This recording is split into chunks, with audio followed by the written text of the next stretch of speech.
Fourth part का start वहीं से होता है जहाँ पर थर्ड पार्ट का एंड हुआ था। अगर आप लोगों ने अभी तक इसके पहले 3 पार्ट्स को नहीं देखा है तो लिंक आपको डिस्क्रिप्शन और आई बटन पर मिल जाएगा। तो चलिए बिना देरी के स्टोरी स्टार्ट करते हैं। हायमे को अपनी तरफ पलक चिपकाए बिना देखते पाकर सीगू इसके पास जाकर पूछता है। जैसे वो इसे देख रही है लगता है उसने इसे अभी तक याद रखा है और इसको बोलता है इवन के 10 ईयर पहले वो दोनों एक दूसरे के नाम भी नहीं जानते थे। खुद को इंट्रोड्यूस करवाता है। इधर रायक इनका वाइस प्रेसिडेंट है। इधर हायमे को 10 ईयर पहले का सीन याद आने लगता है। इसकी बात सुनकर चौंकती है। हाथ में पकड़ा ब्रूम गिर जाता है। उठाते हुए दोनों की टक्कर होती है। वो इसके ठीक होने का देखने के लिए उसको पकड़ता है। दोनों ही एक दूसरे में खो जाते हैं। तभी वो दोनों गर्ल्स इस सीन को देखकर गुस्से से टमाटर की तरह सुर्ख हुई खड़ी थी। सीगू फिर सभी स्टाफ को बुलाकर फुजीता की तरफ से मिलने वाली शिकायतों का नोटिस ले रहा था। कोया देखकर कि वो सभी गर्ल्स जो पहले सीगू की मीटिंग को एक्साइटेड होकर सुना करती थी आज कोई भी इसकी बातें सुनने में इंटरेस्टेड नहीं दिख रहा था। पास खड़ी माहिरा इसे सीगू और हायमे के मॉर्निंग में फ्लर्ट वाली बात बताती है। फिर इसको बोलती है वो किसी को बताया नहीं, ये इसके और कोया के बीच में सीक्रेट रहेगा।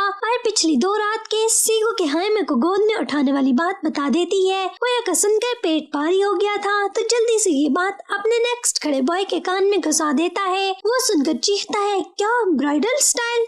फिर इसकी ये बात वहाँ पर खड़े सभी लोगों के साथ हायमे भी सुनकर तो सीगू की तरफ देखने लगती है। इधर फुजीता के इन सभी की तरफ देखने पर कोया इस बात को संभाल लेता है। मीटिंग के बाद हायमे देखती है गर्ल्स फिर से उससे रूड बिहेव करने लगी होती हैं। उससे आगे से कीकरू मिल जाती है। पास खड़ी गर्ल को जाने को बोलकर हायमे से उसका सेल नंबर एक्सचेंज करने को बोलती है और उससे बोलती है उसे जब भी हेल्प की नीड हो कीकरू उसकी हेल्प करेगी। हायमे इसे अपना सेल नंबर दे देती है। फिर उसके जाने के बाद देखती है इसके शूज गायब थे। कीकरू बाहर जाकर डेविल स्माइल पास करती है बिकॉज ये शरारत उसी ने की थी। फुजीता आकर देखती है कोया हायमे के साथ उसके शूज खोज रहा है तो वो फौरन चोर को पकड़ने के लिए जाने लगती है। मगर हायमे को मालूम था कीकरू और दूसरी गर्ल में से किसी ने चुराए हैं। इनके साथ वो कोई और मैच नहीं करना चाहती थी। फुजीता को सब कुछ इधर ही खत्म करने को बोलती है। इसे शूज नहीं चाहिए हैं। फिर फुजीता से रायकन के कोर्ट यार्ड में यूज करने वाले जूते उधारी पर मांगती है। कोया इसके साथ इसे घर तक छोड़ने जाने लगता है। इसको रास्ते पर ऑफर करता है अगर जूते हार्ड हैं तो इसको अपनी पिग्गी बैग की राइड दे सकता है। दो किसी को की ब्राइडल स्टाइल जितनी कंफर्टेबल तो नहीं होगी। वो सुनकर इसको रोकती है। जैसा सब लोग बोल रहे हैं वैसा इसके और सीगू के दरमियान कुछ नहीं है। पर कोया बोलता है मगर वो तो बहुत हैप्पी है। वो चाहता है सीगू को इससे लव हो जाए और दोनों के बीच में कुछ खट्टा मीठा सीन बने। इन दोनों को सामने सेट बैठा ऐसा ही दिखता है। कोया इसको आवाज लगाता है। वो इनको साथ देकर फिर से चिढ़ता है कि दोनों साथ क्यों हैं, कोई खिचड़ी तो नहीं पक रही है। आगे से कोया भी बोलता है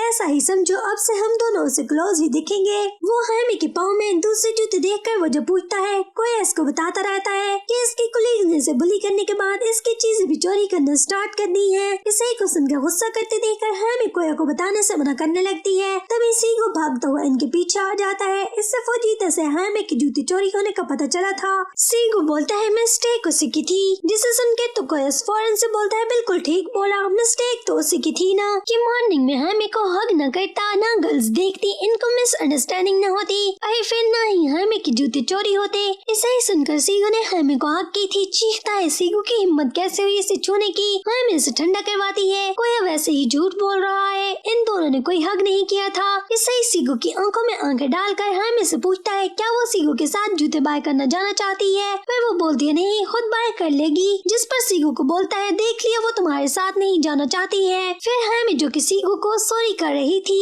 उसे ना बोलने पर तो उसका हाथ पकड़ कर साथ ले जाने लगता है और सीगू चुपके से उसके साथ जाते देखता रहता है। घर के डोर तक इसका हाथ न छोड़ते देखकर खुद ही पूछती है छोड़ने का इरादा नहीं है क्या। तो फौरन छोड़कर अंदर घुस जाता है और बोलता है कि उसी को फॉल्ट है। फिर वो उससे जानना चाहता था वो सीगू से अभी मिली है तो फिर पहले से एक दूसरे को कैसे जानते हैं। इसको बोलती है 10 ईयर पहले की बात है। सुनकर इसको सैड होता देखकर फौरन पूछता है कहीं वो इसका फर्स्ट क्रश तो नहीं था। कुछ देरी की चुप्पी के बाद सर हाँ हिलाती है और इसको बताने लगती है इसकी मॉम की डेथ के बाद जब इसके घर जाने का मन नहीं करता था काम से वापसी पर तो इस ट्री के नीचे बैठ जाया करती थी। फिर एक दिन कोइंसिडेंटली सीगू का पेपर इसके पास आकर गिरा था जो कि वो वापस लेने आया था। और फिर सीगू ने उसके लिप्स पर ब्लीडिंग देख ली थी जो कि उसके फादर के मारने की वजह से थी, पर वो सीगू से झूठ बोलती है, कुछ बॉयज से फाइट की है, जिस पर सीगू से अपना हैंकी देता है उसके वाउंड को क्लीन करने के लिए। और फिर उसको बताती है। इसके फिर 3 दिन बाद वो फिर से मिले थे। सीगू के घर का रास्ता वही था। और फिर हाइमे ने उसे उसका एक्सपेंसिव हैंकी वापस करना था, साथ में सॉरी कहती है इसे हैंकी वॉश करना नहीं आता है, तो उसने इस पर ब्लीच वगैरह डाली थी जिसकी वजह से इसका स्टफ डैमेज हो गया है। उसको बोलती है जब उसे पे मिलेगी तो न्यू बाय कर देगी, मगर वो लेकर इसे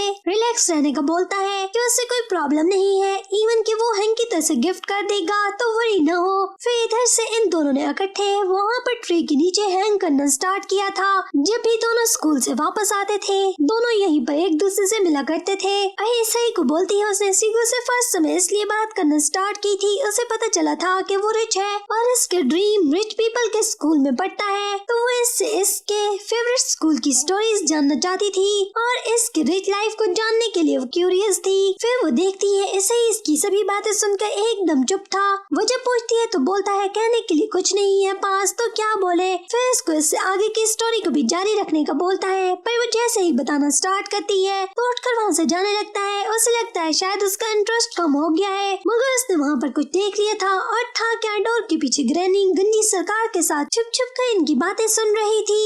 और उन दोनों को हाइमे की स्टोरी में बहुत ही ज्यादा मजा आ गया था। गंदी सरकार पकड़े जाने पर भी हाइमे को उसकी स्टोरी कंटिन्यू करने का बोलता है, जिस पर सही सुनकर बुरे बुरे मुंह बनाते हुए उसे मना कर देता है। इससे अब इंटरेस्ट नहीं रहा है और चुपके से अपने रूम में चला जाता है। उसके जाने के बाद ग्रैनी उसके पास आकर बोलती है मगर इन दोनों को इसकी बाकी की स्टोरी भी जाननी है और फिर वो इनको बाकी की स्टोरी बताने लगती है। सीगू फुजीता को अपने पास बुलाकर हाइमे की जूती चोरी होने का खुद पता लगाना चाहता था, मगर फुजीता इसको रिक्वेस्ट करती है कि हेड स्टाफ होने के नाते इस मामले को इसे ही हैंडल करने दिया जाए और इसे रिजल्ट से निराश नहीं करेगी। वो इसकी बात मान लेता है। फिर किकनो सीगू के पास जाती है मगर वो मूड में नहीं था। इसको बताता है इसे बहुत काम देखना है। फिर इसको बोलता है वो कुछ पूछना चाहता है और उसको हाइमे का नाम लिए बिना पूछता है कि एक बार किकनो के साथ उसे देखने गया था तो होप सो कि वो उसे भूली नहीं होगी। तो प्यारी भी बड़ी सियानी थी, आगे से सुन के समझ जाती है और इसको बोलती है उसे विश्वास नहीं आया देखकर कि वो 10 ईयर के बाद इसके लिए काम करने आएगी और दोनों यहाँ पर मिलेंगे। फिर वो इससे अपनी तरफ बैठ करके बात करते देखकर पूछता है उसने हाइमे के साथ कुछ किया तो नहीं है, तो बोलती है क्या कुछ किया है। अरे फिर से पूछती है क्या वो उसे देख कर हैप्पी तो जरूर हुआ होगा ना। अरे उससे वहाँ से जाते देख कर वो इसका रियल नेम अकीरा बोलकर रोकता है, जिसे सुनकर कीको को बहुत गुस्सा आ जाता है। उसको याद दिलाने लगती है सीगू ने इस नाम से इसे कभी न बुलाने का प्रॉमिस कर रखा था, तो फिर क्यों इस नाम से पुकारा है। हाइमे काम से वापस जाकर गंदी सरकार के पास एक फोटो एल्बम देखती है जो इसे बताता है इन लोगों को कल कुछ सामान की छांट करते मिली है। इसमें सही और सीगू की चाइल्डहुड की हैप्पी मेमोरीज थी।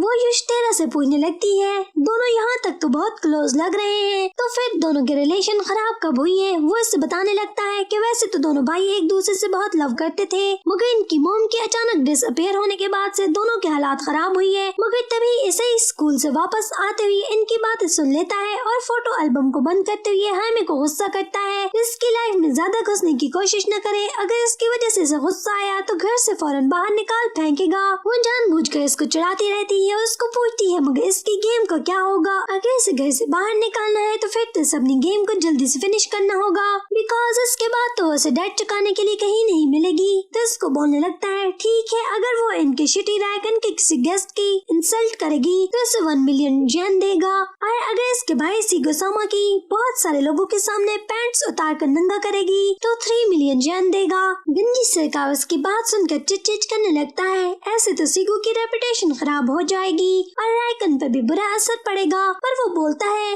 बेशक शिटी रायकन तबाह हो जाए इसे परवाह भी नहीं है। रायकन पर वहाँ की स्पेशल रेगुलर वीआईपी कस्टमर को वेलकम करने की तैयारियां की जा रही होती हैं। माहिरो हाइमे को बताती रहती है साइनी अपने साथ सिर्फ बॉयज को यहाँ पर लाती है और इस रायकन के सभी मेल ही सिर्फ सर्व करते हैं और वो ज्यादा हैप्पी सीगू के इसके पास होने से होती है। फिर इन सभी को साइनी के वहाँ पहुँच जाने का बताया जाता है, सब इसको वहाँ पर वेलकम करते रहते हैं। ग्रैनी वैसे तो रायकन की रिस्पॉन्सिबिलिटी से रिटायर हो चुकी थी, मगर आज सीगू के रायकन पर नहीं था, तो ग्रैनी इसकी जगह पर इस स्पेशल गेस्ट को वेलकम करने आई थी। मगर साइनी बोलती है इसे वहाँ पर सीगो सामा ही चाहिए, अगर वो वहाँ नहीं है तो वो वापस चली जाती है। और फिर पूछने लगती है कॉल पर इसकी रिजर्वेशन फिक्स किसने की थी, जिसने इसे सीगो सामा के अवेलेबल होने का नहीं बताया। हमें इसे बताने के लिए जाने लगती है कि वो थी, मगर कोया इसे रोक कर दूर ले जाता है और इसे सब चुपके से देखते रहने का बोलता है। ग्रैनी साइनी को रिक्वेस्ट करती है सीगो को बता दिया गया है, वो जल्दी यहाँ पर आने की कोशिश कर रहा है। और फिर साइनी को अंदर ले जाया जाता है और फिर सारा वेदर क्लियर होने के बाद कोया हमें को बताता रहता है ये बहुत ही खड़ूस और उकड़ू कस्टमर है, जिसके हर बार आने की वजह से 5 to 6 लोगों की जॉब चली जाती है, बिकॉज मैडम इन सभी की मिस्टेक निकालती रहती है ना। और फिर ये कि यहाँ रायकन पर ऐसे कोई भी फीमेल सर्व नहीं करती है, जिस पर हमें कोया से पूछती है क्या वो भी फिर उसे सर्व करता है, तो वो बोलता है कि नहीं, उसका काम टी के ढाबे को संभालना है, उसने आज तक कभी किसी कस्टमर को सर्व नहीं किया है। हमें इस अजीब औरत के बारे में तरह तरह की बातें सुनकर हैरान होती रहती है।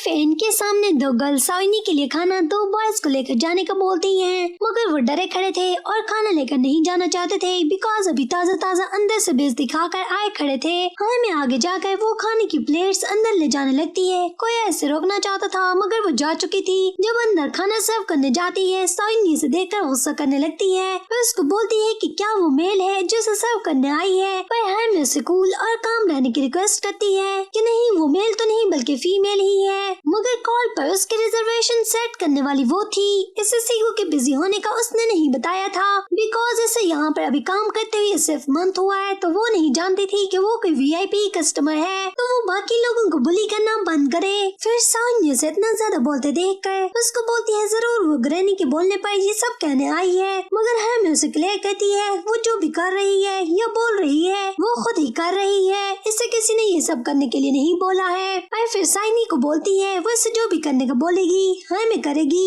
जिसे सुनकर साइनी से बोलती है उसके सामने अपने सारे क्लॉथ्स उतार कर नेकेड होकर डांस करे, जिसे सुनकर हमें को चुप लगा देखकर बोलती है सिर्फ बातों की शेर है, मतलब नहीं कर सकती है, और उसका मजाक बनाने लगती है। हमें इसके तंज सुनकर अपने ड्रेस को अनटाई करने लगती है। इधर वो ड्रेस को खोल रही थी, दूसरी तरफ रायकन में किसी को किमीनो ड्रेस पहनकर इस रूम की तरफ आने लगता है, जिसे देखकर सभी लोग हैरान हो रहे थे। और फिर जब डोर ओपन होता है वो सीगो सामा नहीं बल्कि ऐसा ही था, जिसको देखकर साइनी बहुत हैप्पी हो जाती है। आई फौरन से भागकर उसके पास जाती है और बोलती है कि वो तो बहुत ही बड़ा हो चुका है। आई फौरन से उसके साथ चिमट जाती है, इसे फेस के साथ आकर बैठते हुए हैमी की तरफ देखता रहता है। उसने बिल्कुल एग्जैक्ट समय पर वहाँ पर एंट्री मारकर हैमी को बचा लिया होता है और वो खुद ही बहुत आसानी से यहाँ पर नहीं आया था, बल्कि उसे ये सब न्यूज ग्रैनी ने गंजी सरकार को उसे स्कूल से पिक कर दी होती है। फिर साइनी जो कि सही के उसके साथ होने की वजह से हैप्पी थी और बिल्कुल रिलैक्स हो गई थी, जल्दी से इन दोनों के लिए हैमी को टी लाने को बोलती रहती है। हैमी जब बाहर निकलती है ग्रैनी फौरन से उसके पास जाकर देखती है कि वो ठीक तो है ना, फिर उसको बताती है उन्होंने सीगो के आने तक इसे हेल्प के लिए बुलाया है। और फिर फ्लैशबैक में दिखाया जाता है वो बिल्कुल भी यहाँ पर नहीं आना चाहता था और फिर कैसे ग्रैनी और गंजी सरकार ने इसे पकड़ कर कंट्रोल करके यहाँ लाए थे।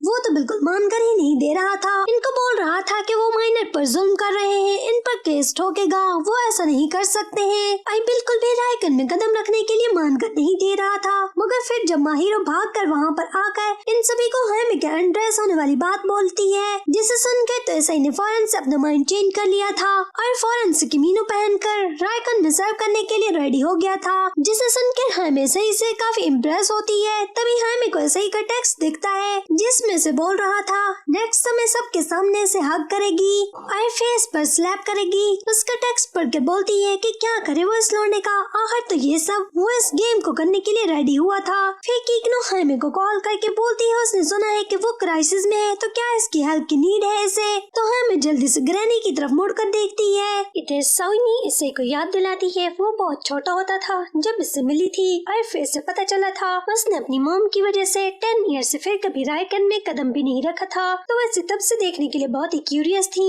मगर इसे को साइनी की बातें सुन सुनकर अपनी मॉम की याद आने लगती है और फ्लैशबैक में दिखाया जाता है जब 10 ईयर पहले इसे वो छोड़कर चली गई थी और वो पीछे रोता ही रह गया था। मगर फिर सभी वो लोग बाहर से अंदर से टूटने फूटने की आवाज सुनते हैं। इससे को अपनी मॉम के बारे में बात करना बिल्कुल भी पसंद नहीं था, जिस पर वो साइनी पर अपना गुस्सा निकाल रहा था कि वो बकवास बंद करे। तभी हाइमे और कोया भी अंदर झांकने लगते हैं। वो उसको बोल रहा था कि हाँ ये सच है, वो 10 ईयर से रायकन अपनी मॉम को बुलाने के लिए कदम नहीं रखता था और चाहता था कि जैसे लाइफ वो बिताना चाहता है वैसे ही बिताए। मगर साइनी के जैसे लोग इसे सुकून से रहने नहीं देते हैं, मुंह खोल खोल कर इसे इसका याद दिलाते रहते हैं। जो कुछ वो भूलना चाहता है इसे भूलने नहीं दिया जाता है। फिर गुस्से से प्याला उठाकर इसे मारने लगता है, मगर हाइमे फौरन जाकर इसे हक करके दूर करती है और फिर रख के जोर का चांटा इसके फेस पर दे जाती है, जिस पर गुस्से से इसको बोलता है ये सब क्या है। बोलती है उसके ऑर्डर को ही तो फॉलो कर रही है। वो बोलता है थप्पड़ इसे मारने का नहीं बोला था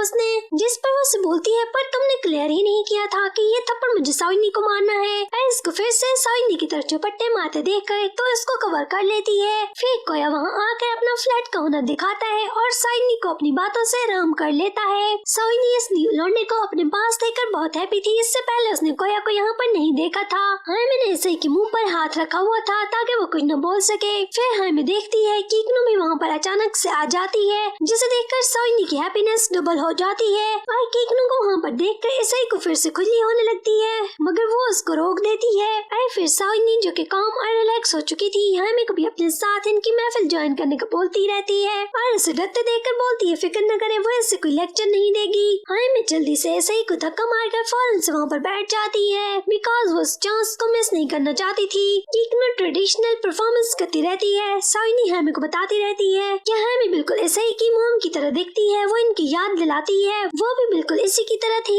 जो बात पसंद नहीं होती थी बोल दिया करती थी। ऐसे ही की सांसें हाइमे के मुंह पर हाथ रखने की वजह से अभी भी बहाल नहीं हो रही थी। कोया इसके पास जाकर देखने लगता है। साइनी हाइमे को इसे की मॉम और अपनी फ्रेंडशिप के किस्से सुनाती रहती हैं। फिर जब गेस्ट को गुड बाय किया जा रहा होता है सीगू तभी वापस आता है। वहाँ न होने के लिए साइनी को सॉरी करता रहता है, पर वो बताती है इसे सीगू के बिना भी आज बहुत मजा आया है, खासकर हाइमे के साथ। फिर इसके जाने के बाद सीगू हाइमे को इसके गेस्ट को हैप्पी करने के लिए थैंक्स बोलता रहता है, मगर हाइमे इसको बोलती है वो नहीं बल्कि इसकी असल हेल्प करने वाले कोया और किग्नू थे। और इसे ही कभी बोलने लगती है, मगर वो गुस्से में वहाँ से जाने लगता है तो वो चुप कर जाती है। फिर घर वापस जाते हुए हाइमे इसको वहाँ आने पर थैंक्स करती रहती है, तो बोलता है कि वो अपनी मर्जी से थोड़ी न गया है, एक तो उस पर जबरदस्ती की गई और ऊपर से उसने कस्टमर को इस शिटी रायकन से भगाने के लिए ये सब किया है। फिर हाइमे से पूछता है उसने वहाँ पर इस रूड गेस्ट को सर्व सिर्फ इसलिए किया ना कि रायकन को बचाने के लिए और सीगू के लिए किया है ना। वो सुनकर तो नो बोल देती है कि बिल्कुल भी नहीं, उसने ये सब इसलिए किया बिकॉज मिस्टेक उसी ने की थी, कॉल पर रिजर्वेशन देकर उसने अपनी मिस्टेक को सुधारने के लिए किया था।